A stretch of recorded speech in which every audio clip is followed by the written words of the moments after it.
జనవరి 16 కొరకు CH Spurgeon గారు సిద్ధపరిచిన ధ్యానం చదువుతున్నాను, వినండి. ఆ దినమున యెహోవా నామమును బట్టి ఆయనకు ప్రార్థన చేయవారందరూ రక్షించబడుదురు.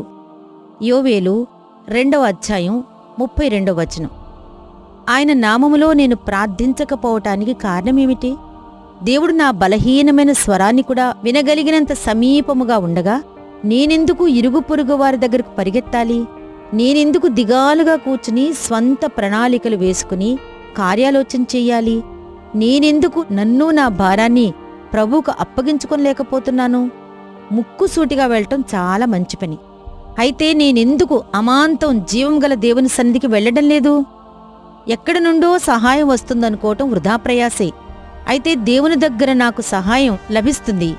ఆయన దగ్గర నాకు ఖచ్చితమైన జవాబు దొరుకుతుంది. ఎందుకంటే ఆయన రాజుల రాజు కదా. ప్రార్థన చేయవారందరూ అన్న విశాలమైన లోతైన వాగ్దానం ఉండగా నేనాయనకు ప్రార్థన చెయ్యొచ్చా అని సందేహించనక్కర్లేదు. ప్రార్థన చేయవారందరూ అనే మాట నాకు కూడా వర్తిస్తుంది కదా.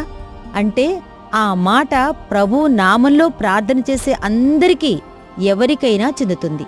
కాబట్టి నేను వాక్య మార్గానే వెంబడించి గొప్ప వాగ్దానం చేసిన మహిమగల ప్రభు నామంలో వెంటనే ప్రార్థిస్తాను. నాకున్న సమస్య త్వరగా పరిష్కారం అవ్వాలి. అది ఎలా జరుగుతుందో నాకైతే తెలియదు, నాకు తెలియనక్కర్లేదు కూడా.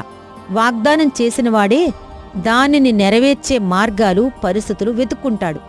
ఆయన ఆజ్ఞలకు విధేయత చూపడమే నా వంతు. ఆయనకు ఆలోచన చెప్పే పని నాది కాదు. నేను కేవలం ఆయన సేవకుడును మాత్రమే కాని ఆయన సలహాదారును కాను.